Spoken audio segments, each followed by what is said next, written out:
And we got everyone up here. Wonderful. So my name's Diane Moca. I've been working with Jimmy and Kate for years. I spent 15 years as a television reporter at a CBS station. I currently still contribute stories to Business First AM. And I'm a founder of a tech startup called MomSub that connects parents and childcare providers. We have an app on the App Store. That was a big feat. So this is called Women in AI, Real Stories from Everyday Innovators. And women know that we have to constantly innovate. All of us do, but especially when you're juggling a lot of things. And so I want to start out by introducing our panelists. We've got Vernita Andrews, the founder of Stable Able Housing. We've got Mabel Oza, the founder of ChaChing Social and professor of blockchain and crypto at UIC. Laurie Swanson, who is the founder of InspiHER Tech and Career Alchemy Academy. And our wonderful host, Kate, who is the co-founder and executive producer here at TalkLab, and she wears a lot of hats. And I want to thank Jimmy and Kate for hosting this event and for hosting this panel in particular, because this panel is here because representation matters, right? And I know this, thank you, Rose. I know this from years in the media. So one of the things that you have to do when you're a television reporter is make your story visual, and sometimes you don't have visuals, so you use stock footage, you use, just video that you get somewhere else. And so when I would be looking for stock footage of, say, a board of directors or a CEO, and I would put this in a search, I'd see a table with a bunch of men sitting around, and when I became the editor, I'd throw that in, or I'd look for a CEO and I'd see a man who looked like he was, in charge, and I'd put that in. And then after a little while, I started thinking, images are very powerful. And I'm putting out this image that seems to make sense in society, but I know society has changed, and there are boards of directors that are not all men, of course, that have women and people of color on them. There are CEOs that aren't all men, they are women. And so I started to say, if I don't think about this and make some changes, who else is going to, right? So I started to make a conscious effort to look for that stock footage that had the board or people sitting around a table that represented a board that had men and women and people of color. And not every time, but just keeping this in mind, because images do matter. Jimmy knows this so well. He started his career in photography. And so we're not going to be able to live it until we can see it. And we're not going to see it unless the people that put the images out take this into account. And even my daughter taught me something recently. I don't know, maybe the Gen Z people in here know the Bechdel test. This is a test that every film either passes or fails depending on whether they're an equal number of male and female characters, and if the female characters, when they're in a scene with no other males, talk about something other than a man. Because believe it or not, many old movies fail this test. The only time there are female characters together in a scene with no men, they're talking about a man. So we can even learn from our young people about representation. And when AI first started to emerge, I saw a post that went viral that said, I don't want AI to do my writing and my art so I have more time to do laundry and dishes. I want AI to do my dishes and laundry so I have more time to do my writing and my art. And I want to start with that idea, which leads me to wonder, when AI first started emerging not that long ago, a few years ago, did it seem threatening or intimidating at first? And did that change over time? And did you encounter some surprising ways that AI was actually enhancing your life? Does anyone want to start on that, Laurie? I can start. So I began my career as a software engineer and then moved into software sales, tech recruiting, became a CEO of a tech recruiting firm, and now do career coaching for women in tech. And what I can tell you is, having recruited lots of people for lots of tech roles, that machine learning started coming out, and I even today I'm like, oh yeah, machine learning is AI, right? In a way, I guess it is. That's what I'm learning.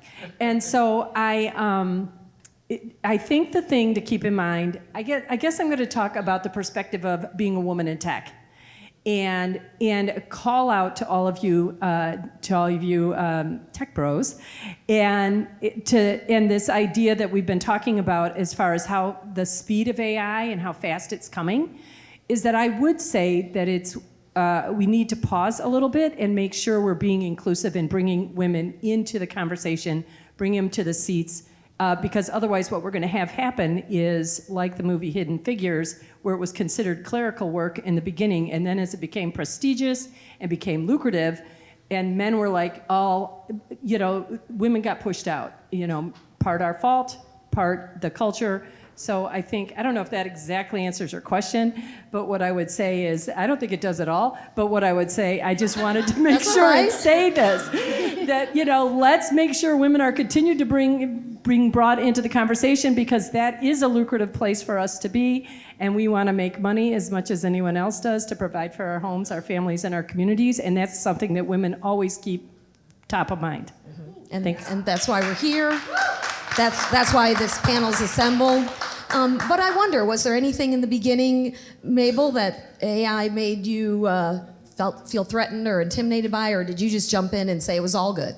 Yeah, I jumped in and I was very excited, and then I made a little Etsy store. I made that bag. It's like an AI art. So I was excited at first. Then I remember this was during the writer's strike.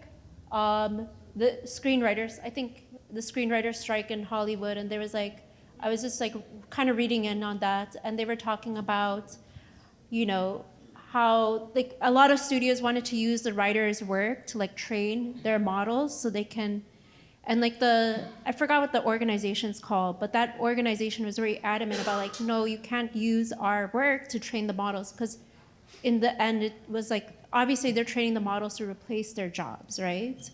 And so I didn't really get it at the time, and now I see, now I'm just become more of a pessimist, and I do see, a lot of AI models, a lot of companies just trying to replicate people's work, especially artists. And so, I don't know where I'm going with this, but yeah, I think, I think AI is exciting, but I think there's certain things we have to start considering around privacy, and protecting our IP. So I'm kind of just bullish on, privacy enhancing technologies, right? And then also these small models where you're just training them in your own machines and you're not sharing it with OpenAI, or no offense Google, but but yeah, that's my thought. Imitation is the sincerest form of flattery, right? But imitation, or even using, like you said, art, if it's compensated, nothing wrong with that. But and there's big companies battling this out right now, mm-hmm. right? Some of these companies that have removed themselves. I know Reddit talked about removing itself from ChatGPT and some of these other things to make sure that there's compensation for the things that people are contributing. And Kate, you use AI a ton in home life, in work life. You're able to, you and Jimmy almost single-handedly, with a little bit of help from the rest of us, put on this whole thing thanks to all the extra things you can do now with AI. But was it always that way from the beginning? Did it seem just natural for you to jump in, or did it take some getting used to? It actually, I was just thinking, it was about 2.5 years ago when Jimmy, my husband, introduced me to AI. We were 4 days away from a spring break that had not been planned. We're like, what should we do? How about St. Louis? What's in St. Louis? And we planned a trip to St. Louis, discovered City Museum, and because we kind of like to adventure when we go to different cities, we drive around, walk around. We end up in East St. Louis at this downtrodden community center, and the woman who was running it had a little room with 2 computers. We're like, well, what's going on? What kind of programming? She's like, no, I'm trying to get people in. I've got to write this grant to help get kids off the street by using technology, but I don't know, We're like, well, have you heard of AI? So we took the kids back to City Museum, let them run around. We're like, okay, guys, we gotta have a break. And we wrote her a grant. Went back over there and was like, look, this is what it can do. I'm getting goosebumps.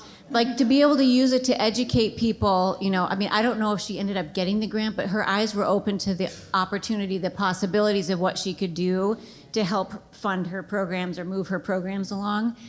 So fast forward to now, yes, I'm producing writing, design, like I'm not a designer by trade, but all of the tools that we now have, I am putting out so much content for our clients so much faster. It's amazing. And then at home, like juggling, like we're all doing, okay, here are the 5 ingredients I have in my pantry. Can you give me a slow cooker recipe? I've got a meeting at 11. I need to eat by 5:30. What's the best way? Okay, great. That sounds, I don't have sour cream. Can you switch out for yogurt and let me know what the nutritional content's going to change? How's it going to change the consistency? Okay, great. And at 5:30, we have a nice dinner. So it's amazing. Yes, amazing is a great word. So many things. Every day you think of new things. And Vernita, tell me about your use of technology and AI in housing. I tell you, AI was a real life-changing experience for me. I finally caught up because at 5 years old, my grandson was using AI. He's 11 now.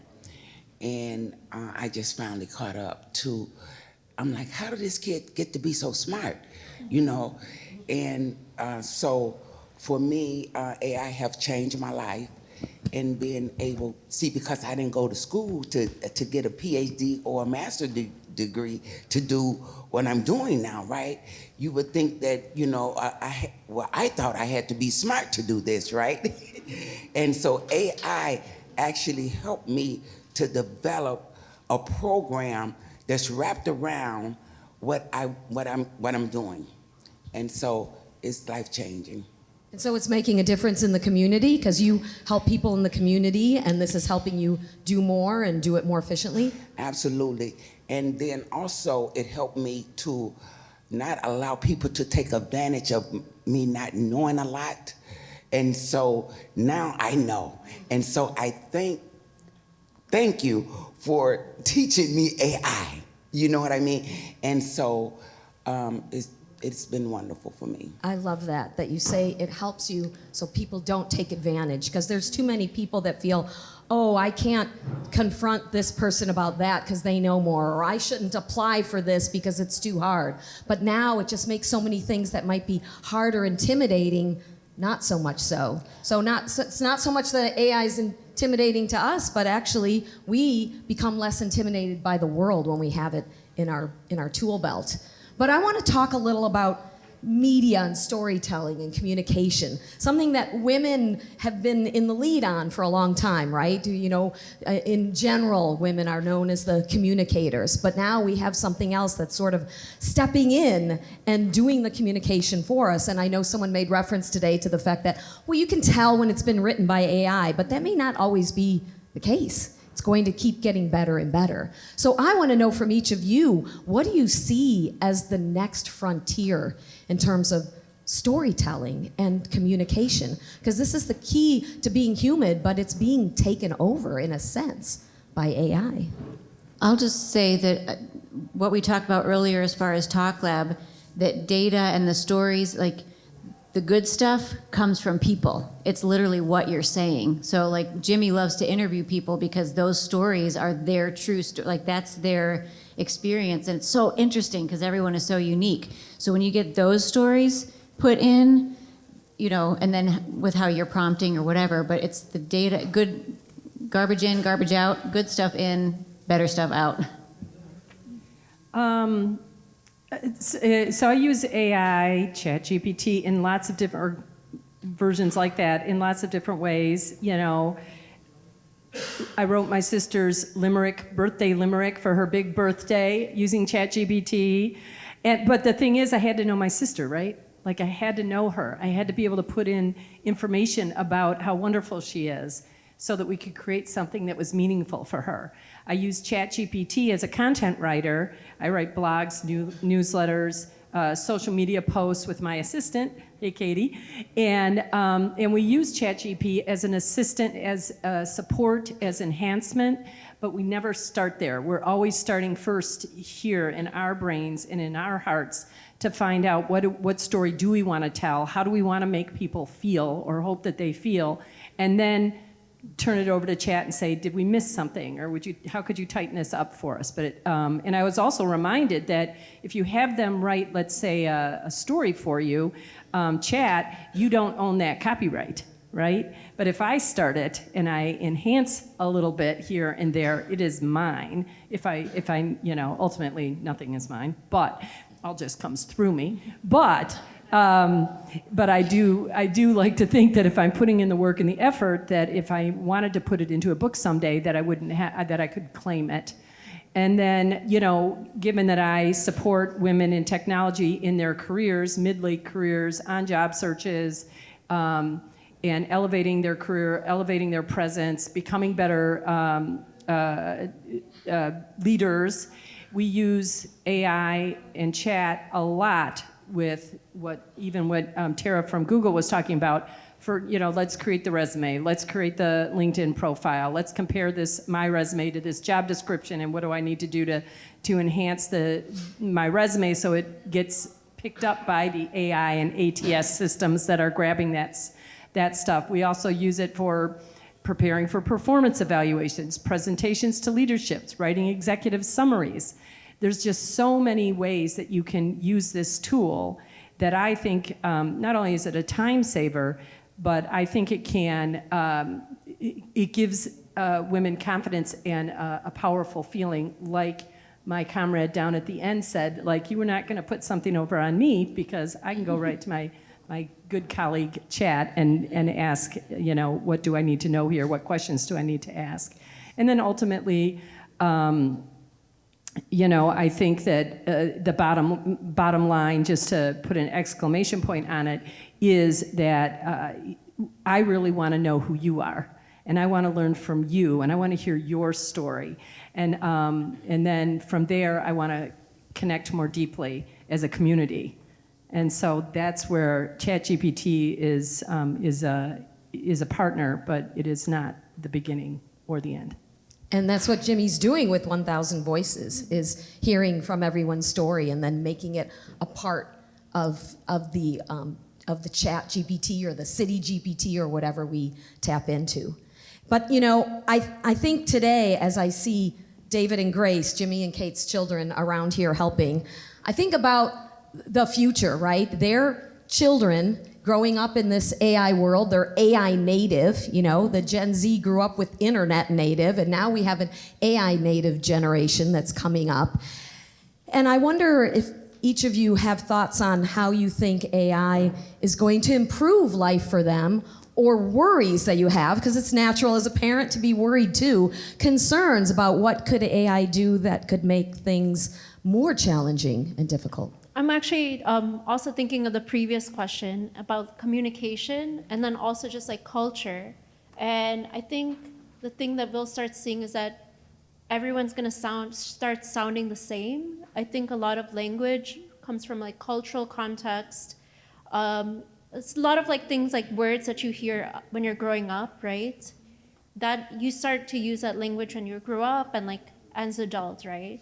And then I think, but with AI, a lot of, and I don't have kids, but I'm not a child, but what I imagine is like a lot of kids are gonna go to AI first to ask questions that they should be going to like their parents and asking, and they're gonna have like deeper conversations with AI than their parents, is what is kind of a scary thing. So they're gonna get a lot of like, reinforce a lot of, popular values, and I don't know if that's like a good or bad thing, honestly.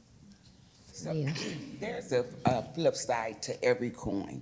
So the good side of AI to help us to learn the things that we don't know, and the bad side is to where I don't have to know it, where knowledge is power. Power is knowledge, and if you don't know, you can't always go to GPT chat, because it dummies you down. Yeah. You know what I mean? And so I want to go to talk about a story. I wrote a book, and by the time it got to the publisher and it got back to me, it was still my book, but AI had, had did some things that I'm like, I wasn't trying to purvey that message. I wanted them to know what I said in my own writing. But again, that's how you learn how I could have did that myself, and I could have tweaked it and fixed it myself instead of allowing someone to act like they publishing a book, and they sent my words through AI, and AI changed it. So the flip side to how it would change the world, I think that we need to think for ourselves, as well as, you know, as far as needing the help. It's okay to if you don't know, you don't know. But again, think for yourself.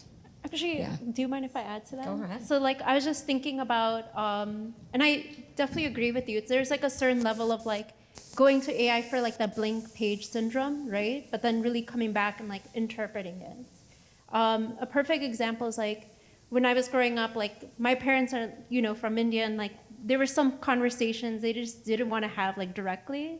So we would watch like 2020, or I don't know why we watched 2020 as a kid, but in Lifetime.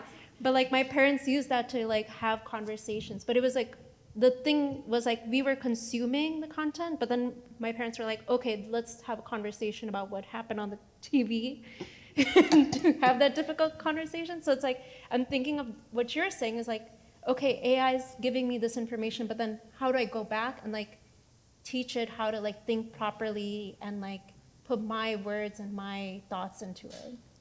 It's all about the context. Yeah. Right. Yeah, and I think that being careful, especially if you're in a position of hiring, for example, and reviewing resumes or cover letters, there's a way in which we want them to be individual and don't use AI. But if you're not using AI, it's just not tight enough. It's just not smart enough. It's just not good enough, you know? And so there's such I get nervous about that. There's such a push-pull from don't use AI, but then if you're not using AI and we're comparing it to someone who did do their cover letter with AI, and theirs just seems so much brighter, you know, and smarter or something like that. That's one thing that I worry about, is that we're getting trained to look at the AI content as if it's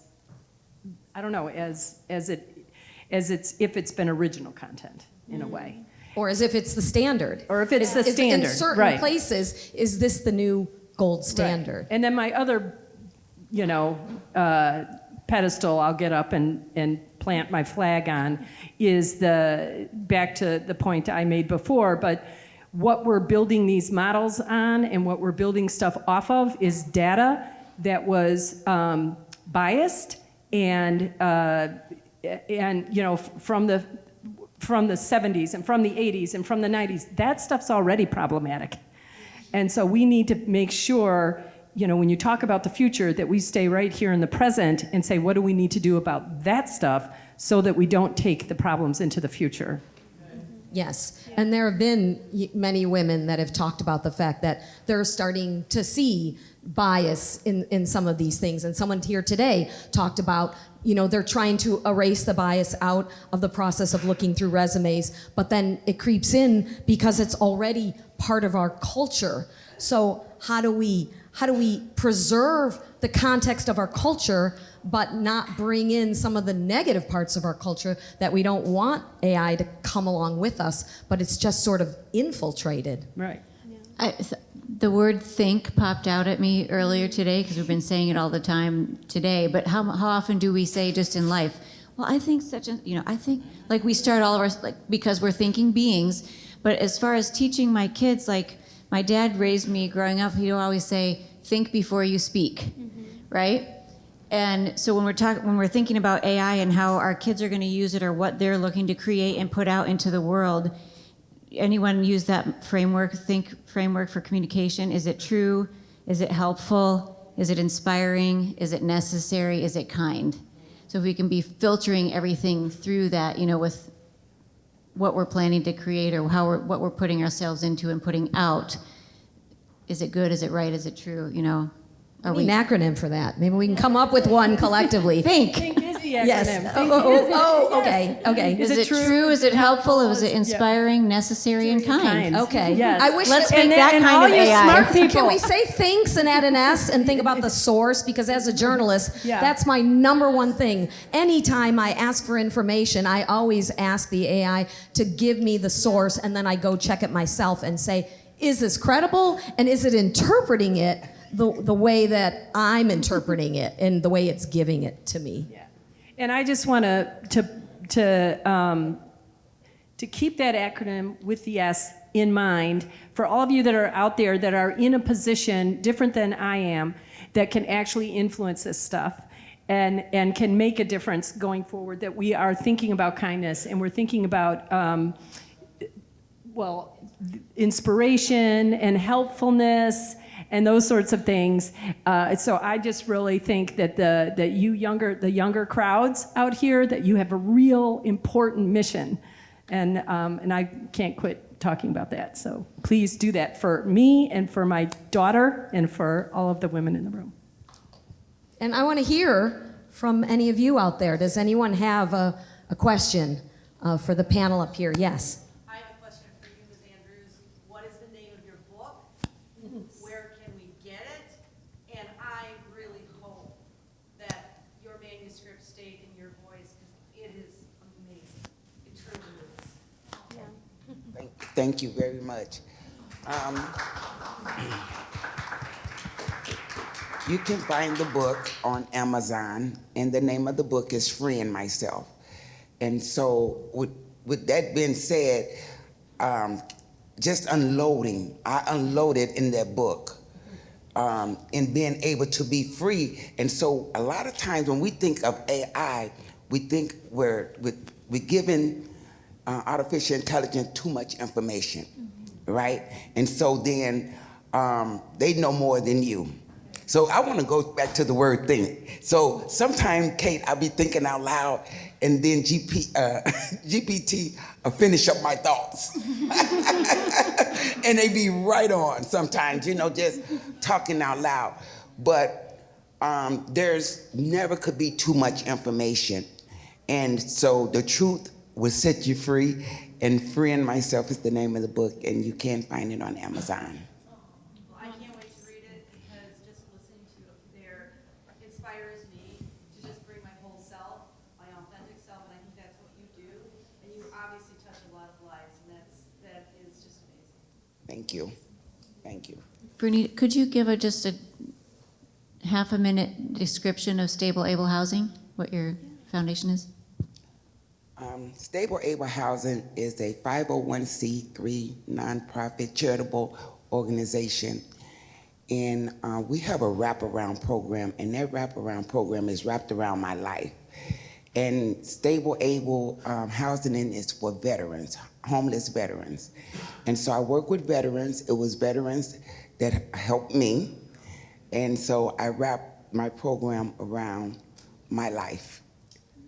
So helping veterans is, is very near and dear to my heart. And they fought for us, and I'm fighting for them. And so it's more than just the housing and peace. For me, like you said, the realness, I try and meet individuals where they're at. When I look at you, I'm looking at me. Yes. Anyone else have anything they want to add or know? Yes. So first, I just want to say thank you for representing the women in the crowd. It's really important to do that. So I experienced the same thing. I'm trying to find my voice and my place in the entrepreneurial world. I come from education. And I just wanted to share, we really need that representation in AI.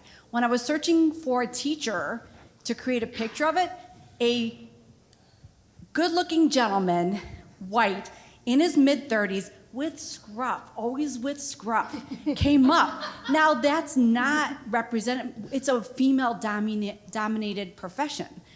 And then when I searched for indigenous teacher, it came up with the headdress. Like, I don't think that's portraying. Like, if kids are gonna get information, we want them to be able to see a representation of what's really out there. And so I think that's really important for us to include in that data, that representation. Do you mind? And I think we need to keep talking about it because we're not necessarily the powers that be that are creating it, but as we have conversations, especially in the era of social media, others hear it who do have influence, you know, and I have talked with my friends in media about this idea of, have you ever thought when you put out some stock footage to give this a second thought? And so sometimes it's just a matter of one person thinks of it, shares it with another, shares it with another. On AI, you can share it with thousands or millions.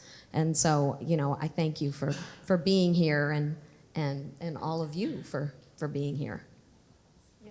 Oh, do you mind if I take that? So yeah, that's actually an interesting point of view. Is like a lot of kind of what Diane said is like AI's use, or sorry, not Diane, you mentioned it, Laurie, how like AI is using historical data, right? And so obviously we know historical data has like a lot of bias, and so something, and this was before AI was like large language models, but when I used to do machine learning algorithms, we just did it for retailer stores, but a big component of our work was creating rules, like business rules, or ways, you know, like there's still has to be some human interference with AI models to like correct it consistently and teach it, you know, how to think forward, not backwards, right? And so like, I definitely feel like if we want to use AI in healthcare, we need to have like doctors reviewing AI consistently and before we even like let it go free form, right?